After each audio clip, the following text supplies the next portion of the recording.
Good afternoon, everyone, and welcome to the Time Attack live stream from Modified Live at Snetterton. Round 9 of the Time Attack Championship. We've had all kinds of fun and games, shenanigans during the course of the day, both in Time Attack and more broadly Modified Live. For qualifying, you will see the cars separated by class on the left-hand side of your screen. We've got Clubman, Clubman Plus, and Pocket Rocket on track right now. For those unfamiliar with how the Time Attack format works, first of all, we have warm-up and practice earlier on in the day. Those don't count for points. Those aren't even officially classified. If you were to set a lap record during the practice session, that wouldn't stand. So really, the morning's running was there just for the drivers to get a feel for the circuit and to understand how to best approach the setup of their car and their own approach to driving today around Snetterton 200. Now, to set the scene, Snetterton 200 is very much a power circuit, and Time Attack visits a lot of circuits around the UK during the course of a season. And it's a mixed bag. We have some, like Cadwell Park, that are a real handling circuit. I'd perhaps put Brands Hatch Indy into the same category as well. But Snetterton 200, as opposed to the 300 layout, which includes 1 mile of infield, twisty infield, the 200 section, the 200 layout includes this very long Bentley back straight that you can see on your cameras now. Chris Butcher going down that, flying down that in that Lexus ISF Clubman car powered by that gorgeous Toyota 5.0 V8. And crucially, while the straights remain the same in the Snetterton 200 and 300 layouts, the 300 layout does include 1 mile of twisty infield, where the better handling cars can perhaps claw back some of the time lost on the straights. Snetterton 200 then is very much a circuit that favors power. And right now we've got the Clubman, Clubman Plus, and Pocket Rocket cars on track. And it's been interesting to see how things have panned out so far. Chris Butcher then in that Lexus ISF in the number 82 Clubman Plus machine, putting that 400 horsepower V8 to use. Currently second in the standings, leading his class, Clubman Plus. Meanwhile, Andrew Kime, Time Attack veteran in the Citroen Saxo, leading the way in Pocket Rocket with a lap time of 1:24.5. See Danny James Hunter following along on the live stream. Thank you very much for joining us, Danny. Thank you, Leon Chanter. Thank you, Empire Motorsport. A whole bunch of people saying, come on, Gizfab. Meanwhile, Danny James Hunter saying, big push from the lads at Team Confusion. We've seen it time and time again. The popularity contest, of who has the biggest fan base. Is it Team Gizfab or is it Team Confusion? Very vocal fan bases in both camps. Meanwhile, let's follow Andrew Kime around in the number 45 Citroen Saxo. Time Attack veteran and one of the Pocket Rocket frontrunners. From what I understand, pushing out around 210, 220 horsepower in that Citroen Saxo. The car itself weighing around 800 and something kilos. So that's well in the 300 horsepower per ton sweet spot. Andrew Hawes there in the Mini Challenge 210, breaking into turn 1. I think that is the number 34 Tarox supported machine. One of 210 ever made, so quite a low volume machine.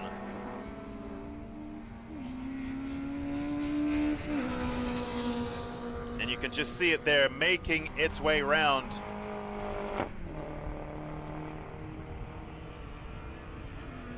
Again, a power circuit very much here at Snetterton 200, which doesn't really play into the hands of cars such as this Mazda RX-8 driven by Tim Bedford. And having discussed this earlier on with Sean O'Mara, who is in Club 2. Club 2 will drive very hotly contested category. And we have regular front, I mean, we'll get onto that. But basically, one of the drivers who is in not the most powerful car said to me, look, the only way I'm going to get around here is if I'm going to have to drive faster. Like, that is literally all I can do. Like, I'm handling as much as I can handle. I'm powering as much as I can power. All I can do is try to drive faster. And of course, that's while everyone else is trying to drive faster. So really, at Snetterton, you want to have a little bit of beef to push your chassis along. As good of a chassis as it may be, without that power, you're going to have a hard time here at Snetterton 200. Tim Bedford there with those headlights ablaze on that Mazda RX-8, signaling to everybody around him that he is on a hot lap. And there we go, Tim Bedford doing what we know him best for. We remember him from last year campaigning a Subaru Impreza in the Pro classes, which he really piloted at 11/10ths all the time, sideways wherever he could be, but within the limits of what was still not black flag worthy. So really just a very overzealous, not even overzealous, just zealous, but within control driver. Really managing that slip angle at all times and getting that Mazda RX-8 a little bit sideways as well. Conor Craven in the LSR Motorsport Mini Cooper Coupee. Quite a left field choice of car, not something that we see too often. And we have Andrew Hawes in that similar generation, I believe, Mini Cooper, the Challenge 210. Conor Craven, on the other hand, in this car, the two-door coupe, the first ever two-door machine made, no, hang on, two-seat, I guess two doors as well, made by Mini. If you don't count the track day specials that came without rear seats from the factory, and instead they had bracing or a roll cage. Michael Birch then just ahead of him in terms of track position in that Tegoa Racing Honda Civic. And there we go, here's the Gizfab K11 Micra, piloted by Eden Young. That ridiculous time attack wing on the back.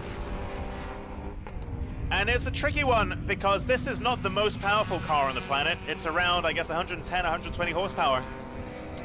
And Eden Young really struggling for power then around here, especially with some very beefy stuff in Pocket Rocket. Just went quiet there for a second to catch some of that supercharger whine as Eden Young pilots the Gizfab K11 Micra around that final sector. Now you can see a little bit of bluey white smoke coming out of the oh, big luck up on the rear. And discussing with Eden, you know, what is he going to do in terms of aero? You'd think perhaps at a circuit like Snetterton 200, where he is, there we go, Empire Motorsport correcting me, saying 125 horsepower in that Micra. Thank you very much, Empire Motorsport, that's good to know. So 125 horsepower, you know, how do you maximize your speed? Why don't we take off some drag, right? Eden Young already running less front aero, and the subject came up of, do we run less rear aero as well? Do we take off that ridiculous wing on the back and perhaps try to free up a little bit of that drag that's holding it back down the Bentley Straight? Young, though, clearly deciding to keep that rear wing on. And he was saying, look, actually, he already brought out a red flag yesterday, losing the rear end into turn one. Just given the high-speed nature of this circuit, a lot of the times, maybe you'll give yourself a bit of a comfort lift, especially in these less powerful cars. You're not necessarily braking for these corners. You're trying to carry that momentum through. That's exactly when you want some downforce. Waved yellows there being waved in front of Lewis Noon. You can see the Mitsubishi Colt stopped on track. Owen Hillman's machine, who did enter a Mini Cooper S, the Pro Alloys Mini Cooper S, which was sidelined for whatever reason. And then he borrowed, appears to have borrowed Neil Greenland's Pro Alloys Mitsubishi Colt. Makes sense, they are the same team. Meanwhile, let's have a look at Michael Blenkinsop then, because this has been a very interesting situation. Never mind, we're not gonna look too much at Michael Blenkinsop. because we now have a red flag. Apparently there might be some kind of oil on the track, something like that. Danielle Coppin saying, hey, gutted I couldn't be at this. Bring on next season. Yes, absolutely, Danielle. Please do come and get involved. Jake Butler saying, come on, Conor Craven. Conor Craven in that Mini Cooper Coupee. And Michael Blenkinsop then, as we discussed. Single round entry for today. Used to run in Run What You Brung. I definitely recognize the car. And his number, you know, begins with a 9, which indicates that he was once a single round entry. Was once a Run What You Brung. This time he's made that step up into the Time Attack Championship as a single round entry in the Pocket Rocket class. And you may wonder, why is a Honda Integra in Pocket Rocket? That doesn't strike you as the most tiny little pocket lunchbox sized car. And you could be correct, but the hard and fast rule in Pocket Rocket is actually driven by engine size. Although it's designed for hot hatches, if you do have a bigger car that conforms to the engine size restrictions, you can enter that as well. And we've seen that in the past with Ford Focuses and stuff like that. And so this Honda Integra then, with an engine, naturally aspirated engine of 2000 cc or less, which we know the K20 to be. Pocket Rocket is also open to forced induction, provided it's 1600 cc or less. And speaking of Pocket Rocket, you can see then the Mitsubishi Colt, the Pro Alloys Mitsubishi Colt, driven by Owen Hillman then, stopped out on track. We saw those double waved yellows earlier on in front of the Team Confusion machine.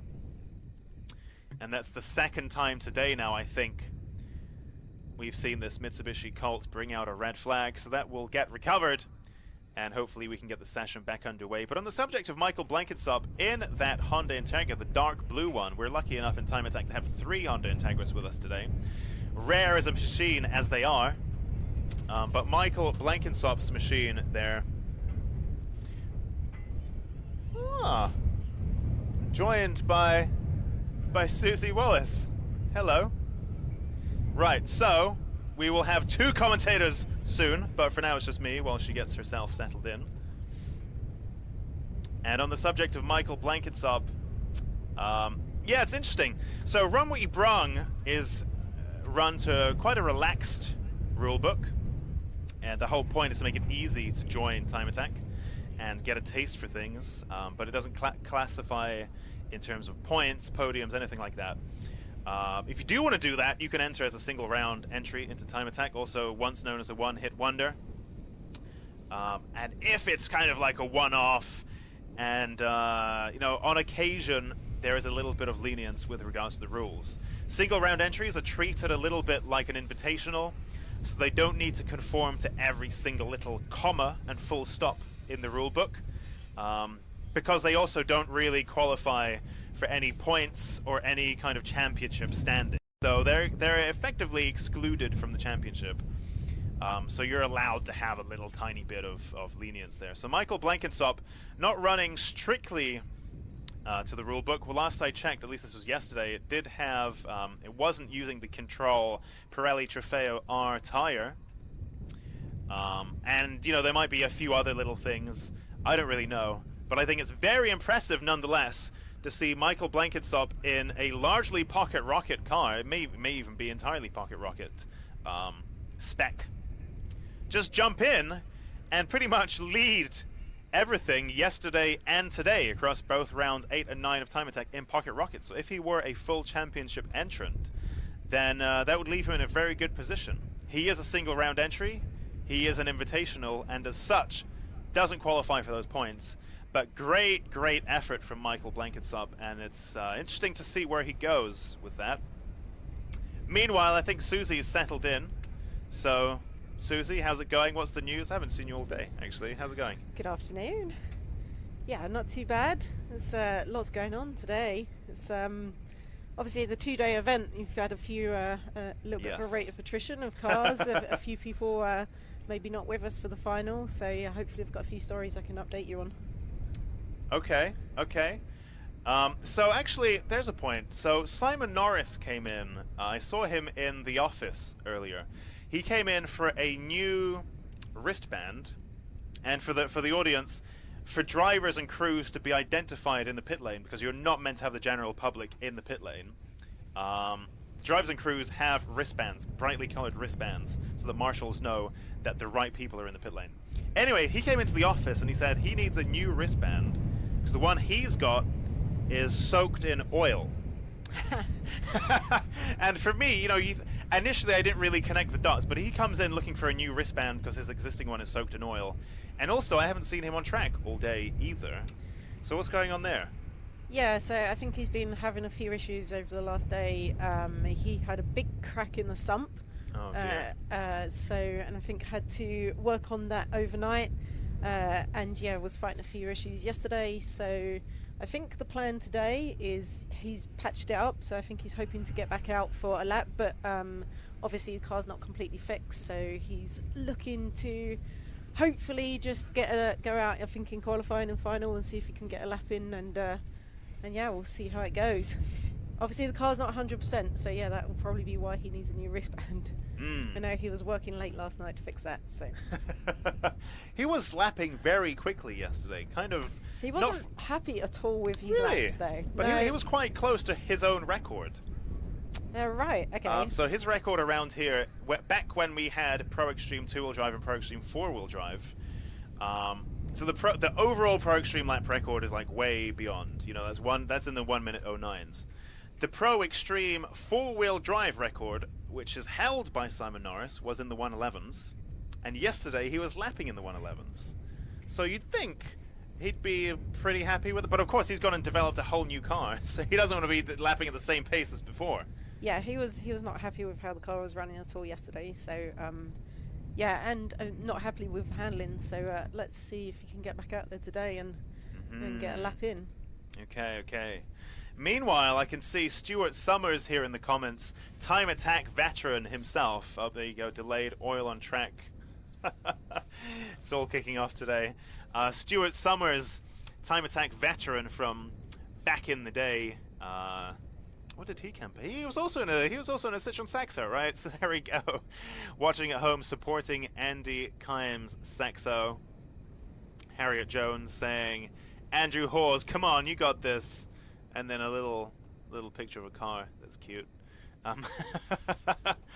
And Danielle Cobbin saying, "Dean Taylor, looks like a lovely day for it. Shame we aren't there." Yes, Dean Taylor, a name that we recognize from time attack events of days gone by.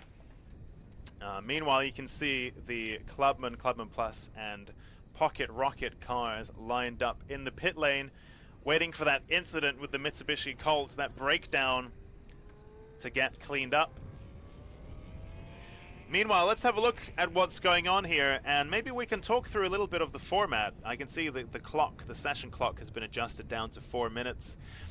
Those of you following along at home, if you're keen to follow the fate of any particular driver, maybe you just want some more data in addition to what is on the screen here in the live feed, if you go onto the TSL timing website, which is who we use for our lap timing systems, that's TSL Timing Solutions Limited. If you go onto their website, you can get access to literally the same timing screen that we are using right now, and you can have all of that data at your fingertips. Very, very cool. But meanwhile, some of you are wondering, why is this called qualifying? What does that mean? The answer is that doesn't really mean anything. Sorry to disappoint. Qualifying is a legacy thing. It's a legacy name that we've inherited from when Time Attack used to run to a different format, where indeed only the fastest cars would progress through to that final knockout. It's not the case these days, but the name remains. And although the morning session is just for practice, the afternoon, both qualifying and the final, score you those points. So calling it qualifying kind of indicates that it's a bit more important than warm-up and practice, which are insignificant in terms of the standing. But also, if you want to think about it in literal terms, qualifying is the first session of the day where you do qualify for points. Not as many points as what you get for finishing well in the final, but you do get points for qualifying as well.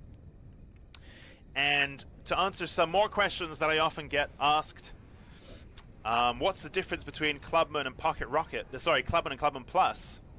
We've already discussed Pocket Rocket allows for a little bit of scope in terms of modification, but it's only open to cars with relatively small engines.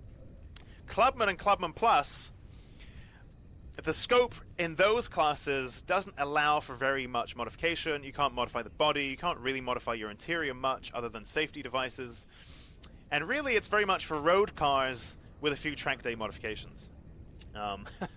There's scope to spend quite a little or a lot on your Clubman build, because you can do things with your suspension, with your brakes, exhaust, intake, all of these things you can modify. You can, get a remap as well, but to stop people chasing too much power, you can't open your engine and forge things that weren't forged, for example, and you have to run the original spec gearbox. So both of those things pin back the power. Matt's Olson saying, where can I find the rule set? Not entirely sure on that one. Go and take a look at the Time Attack website. I believe there used to be something called the competitor area. If it's there, maybe somewhere else on the Time Attack website, you will find those rules and regs if you're looking to build a Time Attack machine yourself. So the scope for mods is the same in Clubman and Clubman Plus. The difference there, the whole plus thing, relates to the actual fundamental speed of that car itself. So for example, we used to have Mark Fluck, say, in a Nissan GTR. We've had a McLaren at 12C in the past as well. Those are obviously very quick cars. So if those are running to a Clubman spec, we'd put those in Clubman Plus, because they are just inherently very quick things. Meanwhile, you've got, say, Andrew Hawes in a mini challenge. That's a Clubman kind of thing. Myself, used to compete in a Vauxhall VXR, Astra VXR. That's a Clubman kind of thing. Chris Butcher in a 5-liter V8 Lexus ISF, Clubman Plus. And hopefully that demonstrates what the difference is there. Steve Hutchings saying, good to see you back on top form after the last round failure, Andy Kime. Hashtag Pocket Rocket Champion 2021. Let's see. Andrew Kime, definitely one of, if not the king or ruler, monarch of Pocket Rocket.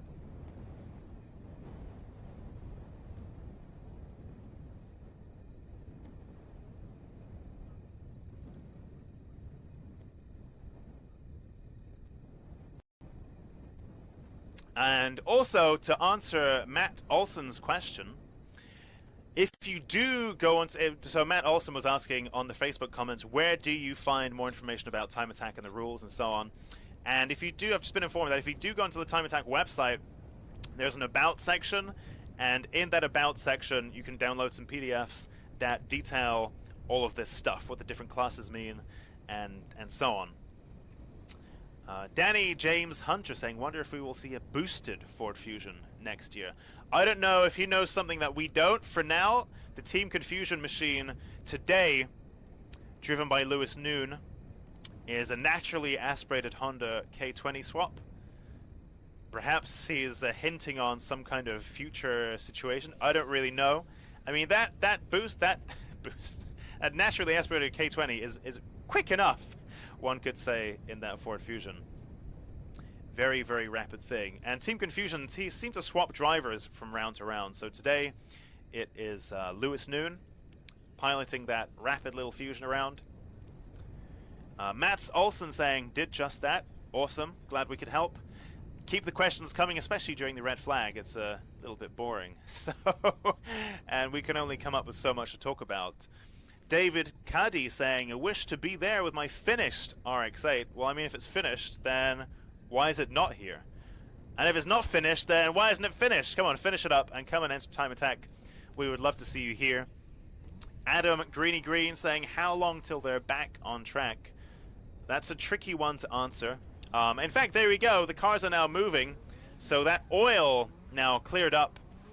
And the stricken Mitsubishi Colt recovered. The session now gets back underway with 4 minutes remaining, so these drivers are going to complete their outlap. They're going to need a lap or so to switch on these Pirelli Trofeo R tires, so a lot of drivers telling me, and from my own experience with these tires, they do switch on within about a lap or so. So they warm up to that nice, gummy, soft temperature that you want them to be for maximum grip. They get there within about a lap. So hopefully these drivers will have maybe a lap or two at full pace in the closing minutes of this session. And you can see there Andrew Hawes in that mini challenge 210 with Michael Blenkinsop just behind him, kicking up that cement dust from the oil. Wow, yeah, that's quite a long line of cement dust there. Be interesting to see if that actually affects anyone turning in after the long straight there. So I think there's been reports all weekend from the drivers of, yeah, a little bit of oil, a little bit of coolant coming into the corners, and obviously after such long straights, it's, you know, it is a power circuit. You have to be really confident in the car when you turn in. There's some very high-speed corners, so yeah, having a little bit of oil or coolant down the circuit makes things very interesting for the drivers. Yeah, I was speaking with Ross Walker earlier on, and you know, we're going to come onto the club cars soon. And that battle in Club 2-wheel drive is very, very close. And it went right down to the wire in the final yesterday. David Dynson managing to clinch that. And Russ Walker was saying, look, actually, when I was on my hot lap, I got caught out by a little bit of something that was just a bit slippery with the cement dust and all of that stuff.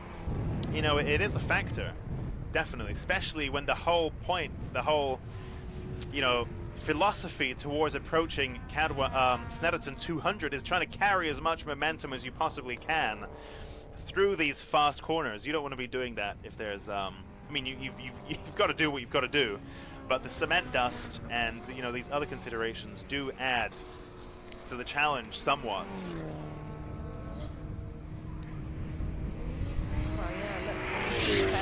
Yeah, I mean, it looks very cool. Looks like they've got the drifters on the circuit. How often does a safety car come out? Asks Sally Louise Pickering. I think that's a bit of a loaded question. There's a vested interest in there. So Samuel Pickering, who you know from Time Attack in days gone by, he's done other rounds this year. For some reason, I haven't quite worked it out, he is driving the safety car today at Snetterton. But we don't use the safety car in Time Attack, actually. There are other series that we run alongside on the day. Some of them rely on the safety car. We don't generally use that in Time Attack. Oh, there's a big slide there. From the Integra. Oh, okay, nice. So Michael Blenkinsop really, really pushing it. Very fast driver and car. And again, let's just see where they are in terms of...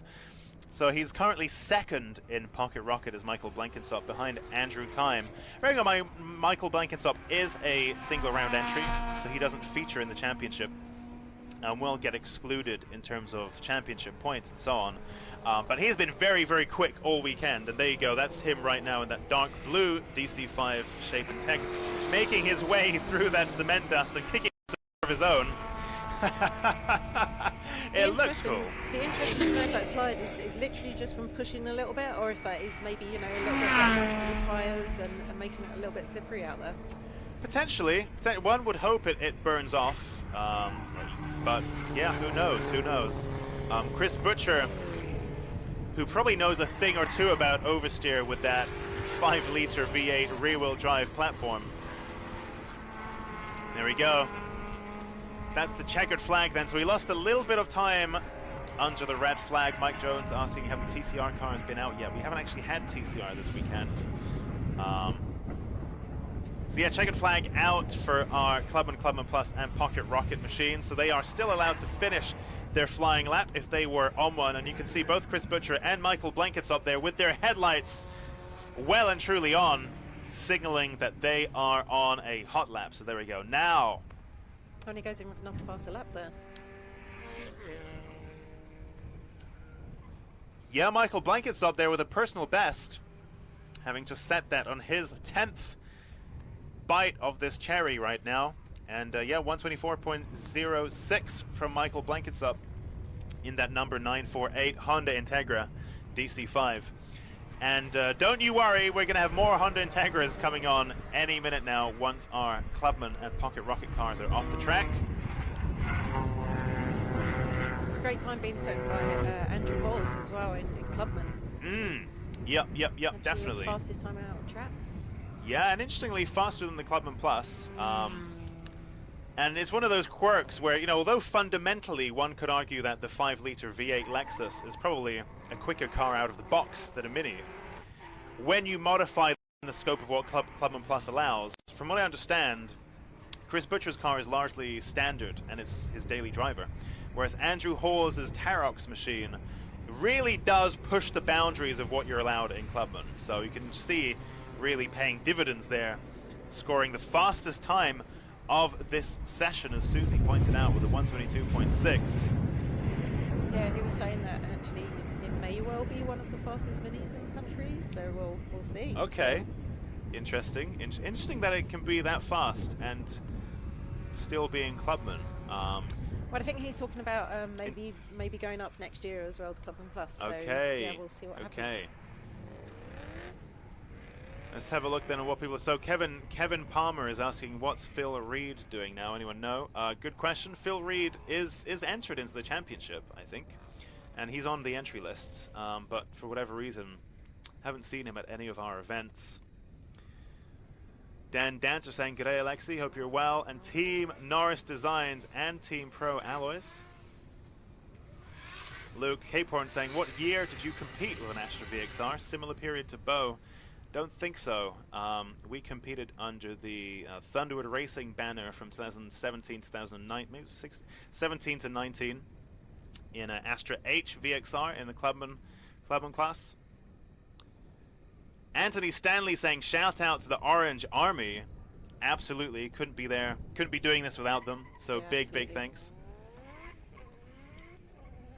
It's a Club 2-wheel drive. It's a lot of battles going on here. So between, I guess you've got Ross and David at the front battling for first and second, and then you've got this interesting battle developing between James Dover and Jonathan Ellsworth. So the championship is it's coming down to these last 2 rounds for both of them.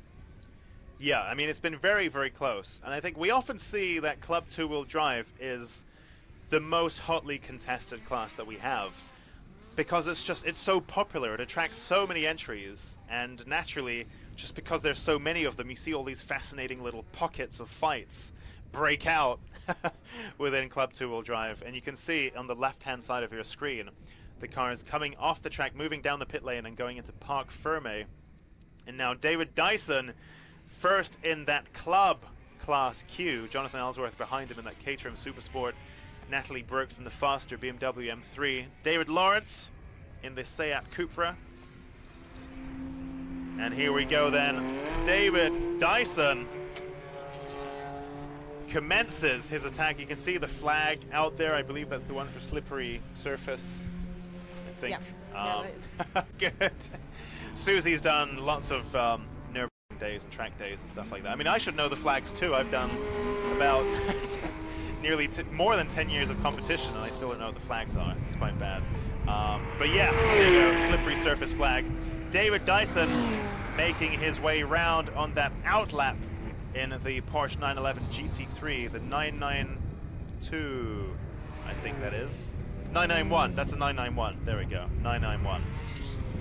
So yeah, it's going to be good to see the battle between them. I was talking to David yesterday, and I think Ross was faster in qualifying. Yeah, he was. And David didn't seem confident at all of being able to kind of make the time up on Ross, and then went out in the final and took the final. So it'll be interesting. I think it's right down to the wire today. It's very close between them. Yeah, absolutely. I think at one point they were separated by 1,000ths of a second or something ridiculous.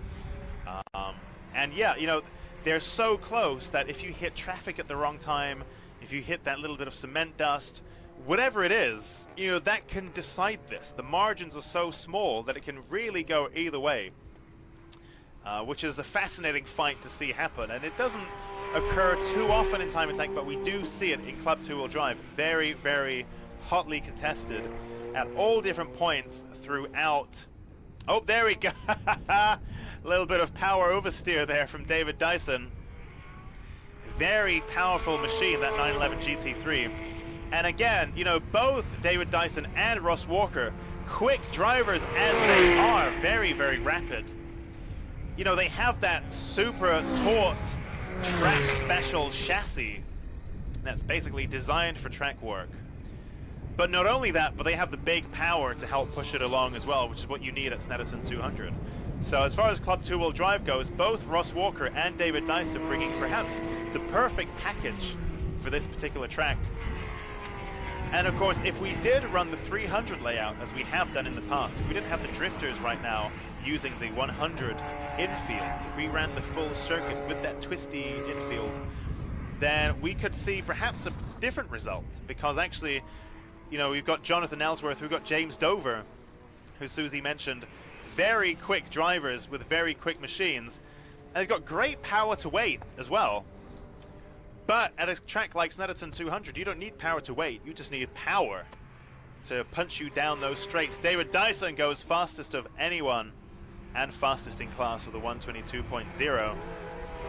So I'll be interested to see how the battle hots up between Jonathan Ellsworth in the Caterham and James Dover in the Integra, because, like I say, they're really battling for third place in the championship, and I think it literally boils down to how the qualifying and final pans out. So, and I think, obviously, Jonathan Ellsworth in the Caterham, not so suited for this track. He's really topping out on the back end. I think he was saying, you know, his terminal speed is like 30 miles an hour slower than like David Dyson. So, you know, he's really, but he's kind of trying to make the speed back through the corners. And yeah, let's see how he does against James Dover and what that overall means for the championship. Yep, and for the reference of our viewers, we've seen fast Club 2-wheel drive machines, so David Dyson and Ross Walker, dip into the 118s and 117s. I don't think anyone else has done that in this class. Sean Amara's got close, so has James Dover, Jonathan Ellsworth as well. Andy York back for Time Attack as a single round entry in that Spooks Motorsport Peugeot 205, this particular one being Honda K-Series swapped. David Dyson goes faster still, then approaches the teens, getting very close to breaking below the 1:20 barrier. Jonathan Ellsworth sets a personal best, as does Natalie Brooks, who moves into third in Club 2-wheel drive. Ross Walker then going fastest in class in Sector 1, and he sets a 1:18.8. Straight on the pace is Ross Walker in that BMW M4, the Ross Sport built machine. Yeah, that's a great number. Ross was saying he has to really manage the tyres because he's got, you know, the car is big and heavy. I think he was saying around 1,700 kilos. So he really does have to get out there and pick his right moment to get that kind of fine lap. And you know, otherwise he risks the tyres going off and perhaps not getting the kind of lap times he deserves, really. Yeah, this is one of the tricky things about Time Attack is, you know, you're not only just going out and doing some laps and maybe doing a quick one as well. You know, you're trying to go out and do the fastest lap you possibly can while you've got 20 other cars trying to do exactly the same thing. And, you know, you can't just do lap after lap after lap after lap after lap for 20 minutes. Most cars can't do that unless they're purpose-built race cars. So what you need to do is you do a few laps on the attack mode, then you do a few cool-down laps to rein in the temperatures on your brakes and tires and so on. And while you're doing the cool-down lap, you know, you've got a bit of time to think about what your approach is going to be for the remainder of the session. And the difference between a cool-down lap and an attack lap, a hot lap, is quite, you know, there's a big time difference there. And so you have all of this traffic stuff going on. You've got cars potentially in different classes, potentially in hot laps and cool-down laps and so on. So you've got all this kind of stuff going on, cars going at very different speeds, and in addition to that, you're trying to manage the temperature of your own tires, and you want to pick a moment where you have a clear track without any traffic, and everything is up to temperature.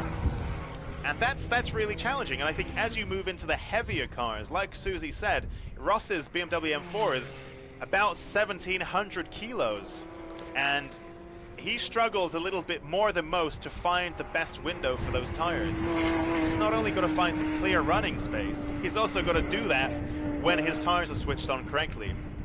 So it's quite a challenging drive there for Ross in that BMW M4. I saw James Dover just going into third there as well. And so James, I don't know if you know, so James had to replace fourth gear overnight as well. No, there's always something. There is always something. Yeah, they keep us on our toes. We've always got some news.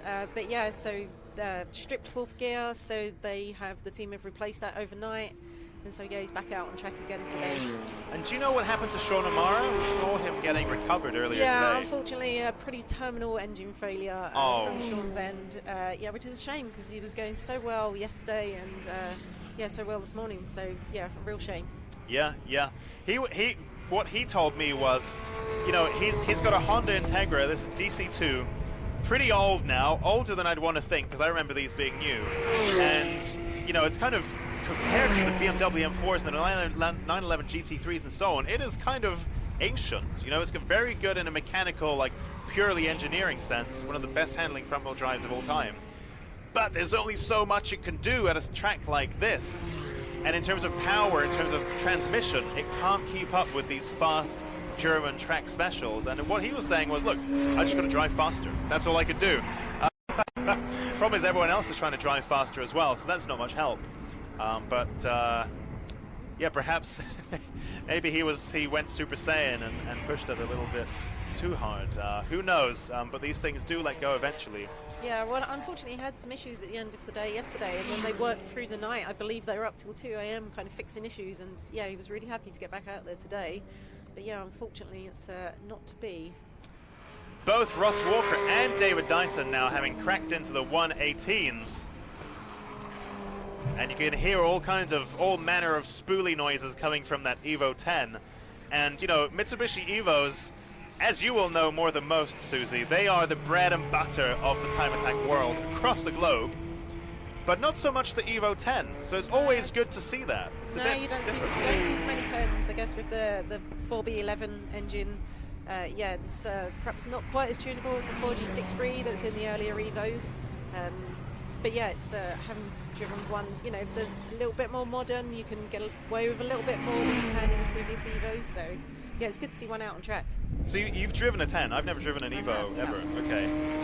I thought, and this is where your knowledge comes in, I thought they were kind of like, maybe like a facelift with just a nice new look. No, it's very different. No, completely different engine in them. Like I said, 4G63 is in the, you know, that is the Evo engine up until the 9, and then it's the 4B11 that's in the Evo 10. Interesting to have done so much work developing a all-new car and then only letting it live on for one generation. That's pretty sad. Yeah, absolutely, and I think that's why you see so many more of the earlier Evos than the 10s out there. Yeah, and I think the Evolution name is now some kind of crossover or something, isn't it? I think Mitsubishi, much like Ford with the Mustang, have applied the Evolution name to some random thing that doesn't really fit. Go on. Yeah, Jonathan Ellsworth getting up into 4th there, so yeah, really bringing it to James Dover, and I think James has got to beat Jonathan Ellsworth by a fair few points in qualifying final to kind of take away 3rd. So yeah, if Jonathan can keep that 4th place, then I think he has the 3rd place over championship sewn up. Okay, interesting. See a few cars in the pits now, and with a few minutes of the session remaining, you know, it's unlikely that they're just going to be throwing away time like that. So what it's possible, there we go. So in fact, David Dyson has now rejoined the track and posted an outlap. And generally what you'll see drivers doing is nipping into the pits to maybe make tire pressure adjustments, the easy things that can be tweaked as they're driving along. You know, the car is hot, it's up to temperature, and the drivers are beginning to understand, you know, you can only set up the car when it's stood still. And so you can only make estimated, educated guesses as to how it's going to be on track. And so the drivers then, now understanding the scenario, coming into the pits to make those little tiny tweaks. And David Dyson then straight back out to the pits briefly. Nearly 4 minutes in the session remaining. That's you know, if you're lucky with catching the checkered flag, that could be probably up to, well, definitely 3, maybe 4 time laps. I don't really can't work it out on the fly like that. Johnny Fletcher, we haven't seen a great deal of him on the stream, on the feed, in the results. He's usually someone who's pretty high up in Club 2-wheel drive this year.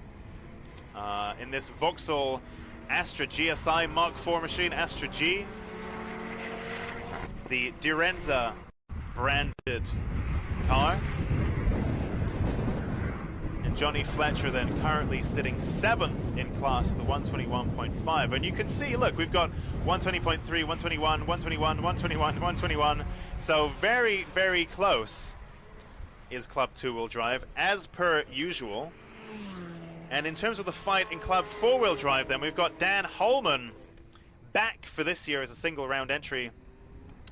Someone who I used to share clubman class with back in the day. And since, of course, having developed his car into something that is far beyond clubman.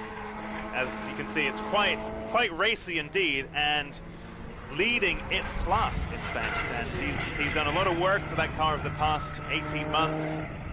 Interestingly, he said he hasn't driven it for a year, so he's yeah, it's a bit of a learning experience getting back into the car.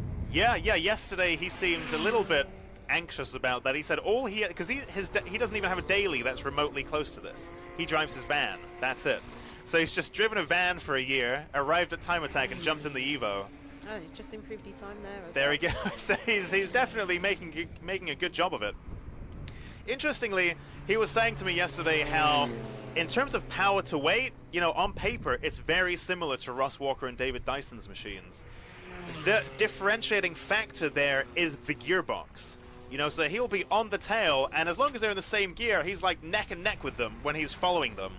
And then as soon as he reaches down to change gear, that's it. You know, they are gone. They're gone away into the distance. Just to mention, David Dyson's just popped into first again. So speaking of quick and gearboxes and so on, there goes David Dyson. Yeah, so he's obviously just gone out and done a flyer right at the end. And yeah, let's see if Ross can come back. There's literally 300th of a second in it.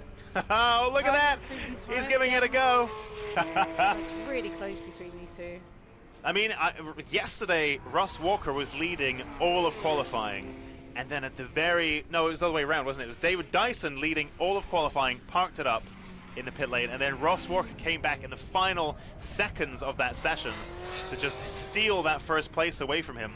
Johnny Fletcher there yielding that track position to Ross Walker, kicks up all the concrete dust. He's got to go for the fire, I think. I think David is slightly ahead in the championship, so I think Ross really needs to get qualifying and probably the final. So let's see if we can keep making the tyres work for him. Little bit of slip through there, which is fine. Tyres work best with a little bit of slip. Perhaps not that much, but you know, they've got to be loaded laterally as well for a tyre to work. There you go, you can just see a little bit of it through there as well. Russ Walker carrying loads of speed through that final sector.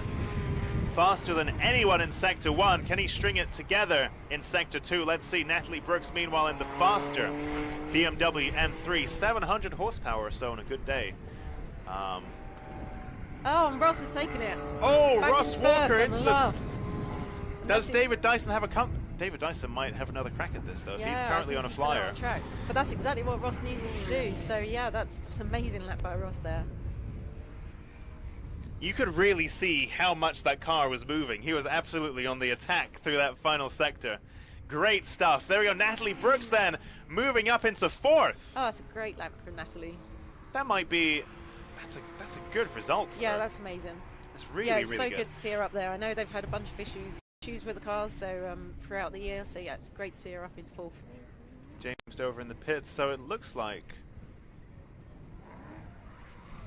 I don't know if David Dyson's going to get another lap in. I think that might be the result that we're looking at. So again, Russ Walker in the closing moments of the session mugs David Dyson for that first place. Yeah, so David Dyson just finished, so there we go. Second, so that literally might mean it goes down to the final round then for them. The final session of the final round, like the final. Exactly. Final lap. The whole championship, so yeah. I mean, it's so close in Club Tier Wheel Drive. They're so evenly matched. It's really great to see. It's great to watch them battling it out. Yep, definitely. Club 2-wheel drive is where it's all happening. Yeah, and interesting with James placing third there as well, so that's promising for him. But Jonathan Ellsworth not far behind in fifth. So yeah, again, they're going to be very, very close in championship points. I think it's just going to go down to the final for them again. There you go, Club 4-wheel drive qualifying results. Dan Holman there leading the way on his return. He is a single round entry though, so that means he does not qualify for any points or anything like that. There's Ian Pittman in the pits. In the pits. Nominative determinism, as it's called, when you do the thing that you're named after or something like that. He's really happy with the car. I know he said they've been having a bunch of issues all season, but he said yesterday is the first time the cars felt absolutely great, fantastic, had a really good round out yesterday. And so, yeah, let's see what time he can run out there today. Unfortunately, Chris Cherry's not on track today.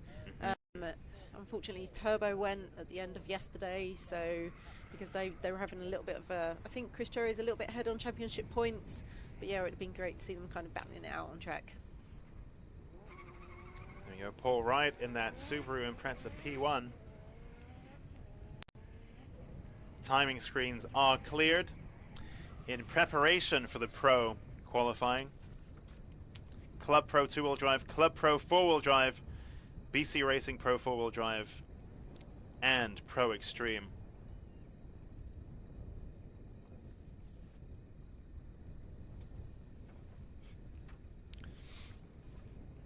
There we go, that's the number 100 machine. Gary Hayward of AP Tuning. Gary Hayward's been very quick.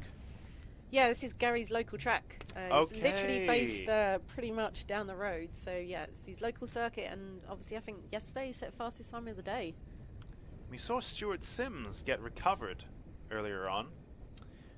So good to see that that car is back out with a, it looks like it's got a fresh, unpainted wooden splitter.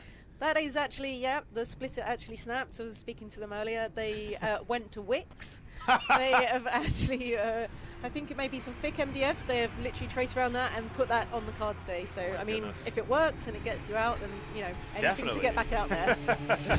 Maybe not look quite as nice as the carbon fiber one, but yeah, if it works, then it's all good. I mean, MDF is a tried and tested time attack aero material.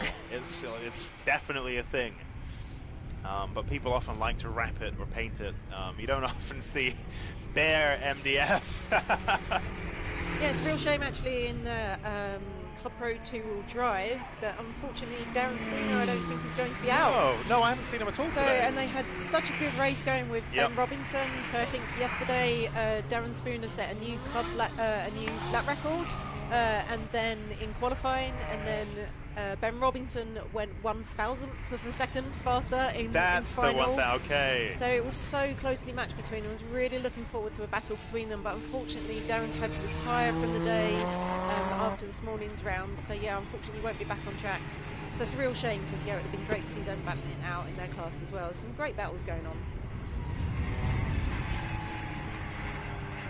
So our drivers completing their out laps. It does look like Simon Norris is out there. So oh, I didn't see that. Interesting. Oh yeah, there he is. You can see number 9 on the side of your timing screens. We've got Club Pro 2-wheel drive, Club Pro 4-wheel drive, BC Racing Pro 4-wheel drive, and Extreme down the left side of your screens. And you can see S. Nor, number 9. It'd be good to see what Andrew Barber can do as well. I think he set a personal best yesterday. They had a few issues. It turns out yesterday they were running, I think, 1.4 bar of boost, where normally on full boost they're about 2.4, so they're about a bar short. Okay. So, and then found they had a crack in one of the parts. They've welded that up overnight, and I think, yeah, Andrew's, hopefully the car is all good and go back out there and set a personal best. There we go, that's Simon Norris's machine then. Yeah, let's see if he can, hopefully the sump holds together. It's obviously not ideal. And as you were saying earlier, I spoke to him earlier, I was like, this is not ideal, would not recommend you do this to your cars, but obviously anything to just try and get back out for the rounds. So I was speaking with Rich Sams, who's one of the time attack photographers, on the subject of Simon Norris, and he said, yeah, you know, when Simon Norris comes by, that supercharger howl, like you can hear it coming for miles. And for me in the commentary box, like, I know it's compound charged, but I could not hear, I never heard any supercharger whine from Simon Norris's car. And then of course it made sense because the supercharger comes on at those low revs just while the big old turbo spools up. And that's when the turbo then takes over. And when he's coming down the start-finish straight where the commentary box is at full chat, you know, by that point you can't really hear the supercharger anymore. But through the corners and the lowest speed sections, where Sams was taking pictures, he could really hear the supercharger at that point, which is pretty interesting because you don't often hear superchargers these days. You know, you've got Simon Norris in that twin charge machine. I don't know the difference between compound charge and twin charged actually. You've got Eden Young in the GizFab K11 Micra. And there's not many, the Mini Coopers, I guess, but there's not much that's supercharged in Time Attack. Yeah, obviously if you've got that huge turbo, you know, it's great when you're on full chat, like you say, coming out of the corners, and then you've got that big turbo lag going on. So yeah, it's just something to kind of help with that low down. Yeah, and you want that nice progressive. There we go. Quick time from Andrew Barber. 1:14.0. So we saw Simon Norris lap in the 111s yesterday.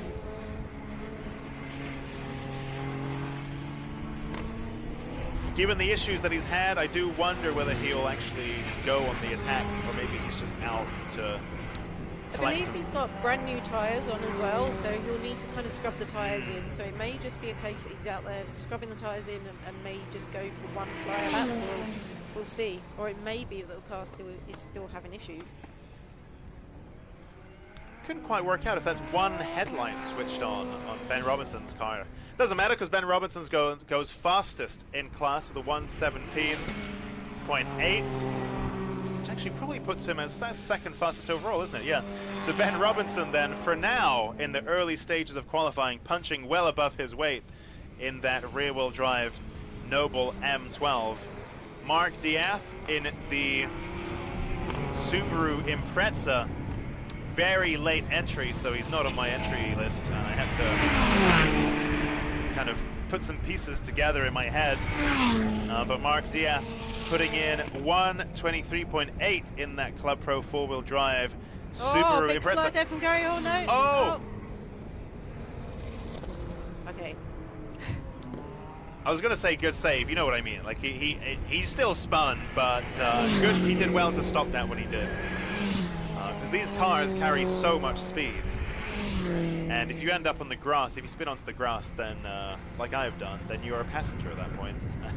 You're at the mercy of the grass gods. Yeah, you can obviously see Gary's out there to set a really good lap. So he's really pushing it. Maybe a little bit too far on that corner. So that was some other supercharged thing. I guess that must have been. You can see Simon Norris going not particularly quickly. So I guess that was Simon Norris wailing past.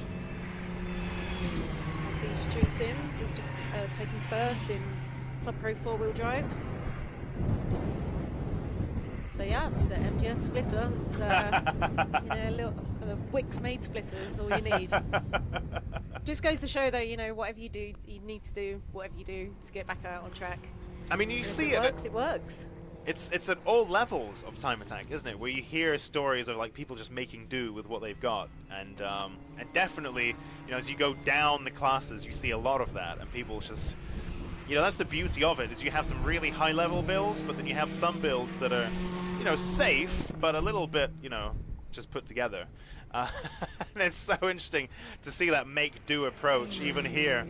In the case of the let's nip to Wix and buy some aero. Oh, we got a yellow flags raved. That is the Wix machine slowing down. I don't know if that's the cause of the yellow flag or what. That was Stuart Sims and that number 57 Evo slowing right down, jumping off the racing line there on the Bentley straight. Paul Wright there leading. I think that's Gary Hayward. Yep. Gary Hayward with his headlights switched off just in a cool-down lap. While Paul Wright ahead in that Impreza P1, the super rare two-door Impreza on the attack there, coming through the final sector. Paul Wright currently 4th in class. BC Racing Pro four-wheel drive. I see Andrew Barber's just setting up the fastest time as well. Let's see, it looks like Gary might be going for another fast lap now. There we go, his headlights are back on. Simon Norris back in the pits.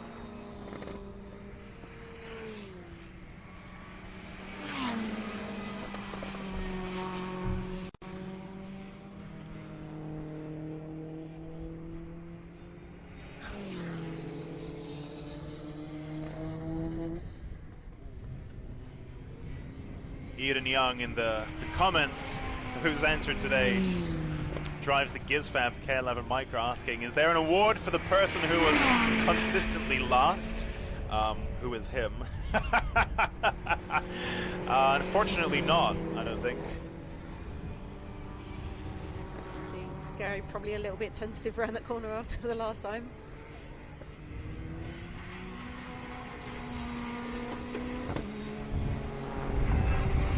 Here we go, just following him around the remainder of this lap. Carries a nice bit of speed through there.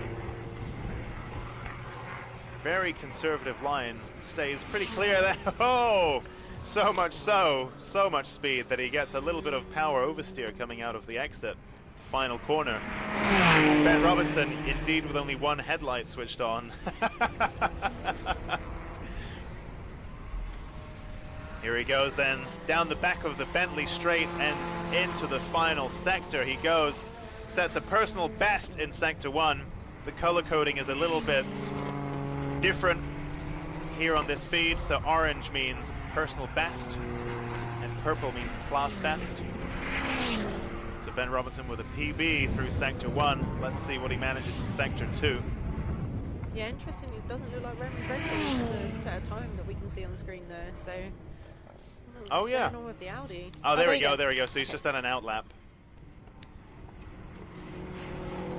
And that arrow looking a little bit sad on, is that Ian Pittman's machine? Yeah. Yes, yeah, it is. So perhaps he's had a few offs, maybe clattered a few too many curbs. He said he has his daughter lost 2 teeth yesterday, so he has 2 lucky teeth in with him today. So, or maybe that's not so lucky if, yeah, if part of his splitter is dragging a little bit on the floor. That definitely won't help him. I mean, you don't want extra drag on a circuit like Snetterton. It's a very fast circuit, so yeah, anything that's going to give you extra drag is going to be a real issue. I think in the lower classes, you know, if you're working with 100, 150 horsepower, maybe having busted aero isn't such a big deal. But here, you know, Simon Norris's fastest lap was at an average of nearly 98 miles an hour. And you're blasting around here, you know, knocking on 1,000 horsepower at 98 miles an hour. And the aero really does make a big difference at this point, at these kind of speeds. And so if it's all smashed all over the place, then you're really, really going to be feeling that. I see Simon is still in the pits, but he's managed to set a 1:12, so he has he's gone out there and done the, you know, a quick lap, not as quick as he managed yesterday, but Colin Dorwood is under him and a 1:14. Interesting situation there. Very slow Andrew Barber on the line in front of Mark Diath in that 84 Subaru, who himself slows down. Maybe he's not really paying too much attention to the headlight situation. Well, maybe we can see whether he's got a cool-down light switched on. Ian Pittman, meanwhile, goes fastest in class with a 1 minute 16-second lap. So not too affected by the splitter then. Yeah. Yeah, and I know, yeah, again, he's been having a few issues, but like I say, he's really happy with the car now, so it's really great to see him out there.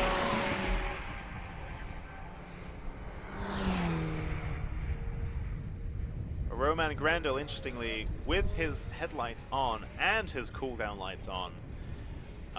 So the marshals can only guess as to what his intentions are. Are we going to see a blue flag come out? To explain the rules to people, or maybe not, maybe he switched it off, maybe he's just seen his cool-down light and switched it off. Because they're quite easy to knock, especially, oh no, look, you can see it blinking away. You can still see it blinking away just under that time attack rear wing. Again, because the closing speeds between hot laps and cool laps are so different, generally it's best practice in time attack. I mean, it's in the rules. It's more than just etiquette. Like, it is mandated to signal to others around you to make the traffic easier to manage when you're on a hot lap and when you're on a cool lap. And you do this through use of your lights. So you Colin Dorwood's just improved his time, but I think, yeah, he's got a little bit to go to catch up with Simon. And I think he again was saying he needs to place, I think, first in qualifying and first in final to kind of see if he can catch up to Paul Doyle in the final. So unfortunately Paul Doyle is not with us today after having engine failure yesterday. Okay. At the end of yesterday, so yeah, he is leading the championship. So yeah, I think Colin is see if he can make some points up. But, yeah, he needs to catch up with Simon Norris, I think, today.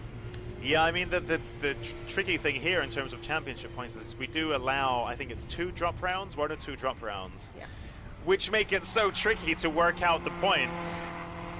Yeah, until all of the rounds are finished, we don't know which rounds are going to be dropped. So Yep. Another Delano-built machine. This the number 800 car. yeah, so it's Jason Bird in the Evo. So he just purchased this, so it's still a very new car to him. He was out on there's a big cloud of smoke from him on a gear change then. But it has a sequential box in it. So yeah, and he was out on Triple Eights, I think, yesterday, but today he is on full slicks. His first time on full slicks, are very much a learning process for him. Other makes of tires are available. Notably Pirelli. Yeah, he's a single round entry again, so. But single round entries, yeah, they do have a little bit of flexibility on that. Right, there we go. Checkered flag is out then for our qualifying. That rounds up our qualifying, actually. That was the final qualifying of the year. Oh my god, that bonnet's a bit wobbly. So yeah, the 112. I think I'm pretty sure there's going to be a personal best for him, so he'll be really happy with that. Nice. Okay. Yeah, and after the issues he had yesterday, yeah, it's great to see him out there and setting that time. To think we've got a whole session left where they could improve even more. Yeah, I mean, what a year. It feels pretty emotional to have the last qualifying of the season. I always hate the off-season. It feels so long. And, like, what do you do with your time? But how fortunate have we been with the weather? Very much so. Oh! A big movement there. Taking a dear. lot of grass there. Oh, dear. Mowing the lawn. Shame it's already so tidy, isn't it? It's so nicely kept here at MSV Circuits. Just really pushing to get that final lap in. Yeah, well, look, he set a personal best, in fact, a class best Sector 2 just then. Suspect that will be disallowed for exceeding track limits, even though he didn't gain an advantage on Amanda by doing that. But you're not allowed to go off with all 4 wheels, maybe even with 2 wheels. I don't quite remember how it's policed. It varies from track to track. But you shouldn't be doing that, basically. So there we go. Those are your qualifying results. Meanwhile, let me just bring up the timetable real quick, because it is a little bit different. If you've been working off the one that's been published, last night it did change. That was a great time from Ben. I think similar times to Ian Pittman there as well. Yeah. And then Simon Norris, yeah, setting that 112. And then Andrew Barbie, yeah, going into 112 as well. And pipping Gary Hayward. So, yeah, it's a great time from Andrew. So there we go. And we are roughly on schedule. So the Time Attack final is scheduled to take place at 4 o'clock. Do tune in a little bit before that, because we will have our build-up program. So maybe we will see you.